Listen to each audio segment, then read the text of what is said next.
কিও রফিক ভাই কই যাইতেছেন? আপনাকে তো খুঁজতেছিলাম। এই তো ভাই বাসায় যাইতাছি, বাসাতে আবার একটু বাজারে যাইতে হবে, আমরা তো চুরি চাবাটি কিনতে হবে। কি লেগে করতেছেন ভাই? আপনার চুরি চাবাটি এবছর লাগবে না ভাই আমার। কি করেন ভাই, চুরি চাবাটি লাগবো না? চুরি আপনার কাছে আসে নাকি? না ভাই, এই বছর অন্য মানুষ দিয়ে গোস্ত কাটাবো, আপনার দিয়ে কাটাবো না। কি করেন ভাই, আর 2-3 দিন বাকি আছে। 2-3 দিনের মধ্যে তো কোনো লোক আমার নিব না। সবাই তো সবার গরুর লেগা লোক নিয়ে নিছে ভাই। আমি কি কোনো ভুল করছি ভাই? আরে না ভাই, আপনি তো আমাদের সাথে কোনো ভুল করেন নাই। ওই গ্রামের মোতালেব ভাই আছে না, ও চাইতাছে এবার আমাদের সাথে কুরবানি দিব। আপনারা দিয়ে নাকি গোস্ত কাটাইলে ও আমাদের সাথে কুরবানি দিব না, তাই আপনাকে রাখতে পারতে আছি না। মোতালে ভাই না, আমার আপন চাচা তো ভাই। বড় লোক তো চায় না ওর সামনে যায় দাঁড়াই। থাক ভাই, কষ্ট পায়েন না।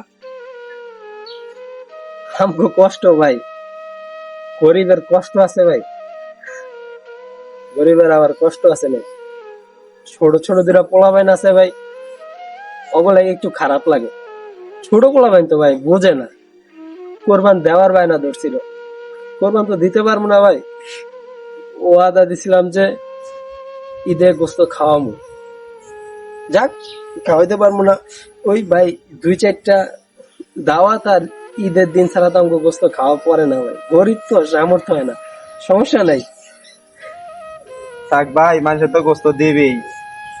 মানছে ভাই, আগে দিত, এখন দেয় না ভাই। ফ্রিজ আছে না, ফ্রিজের লেগা ভাই আমরা ভাগে পাই না। থাক ভাই, কষ্ট পায় না, অনেক কথা কয়ে ফেলাইছি, সমস্যা নাই ভাই।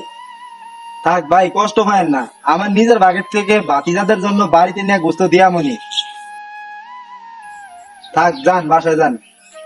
আমাদের সমাজে এখনো এমন অনেক মানুষ আছে যারা একবেলা গরুর গোশত কিনে খেতে পারে না। আশা করি আমরা লোক দেখানো কুরবানি না দিয়ে আমাদের আশেপাশের অসহায় গরিব মানুষগুলোর দিকে তাকাবো।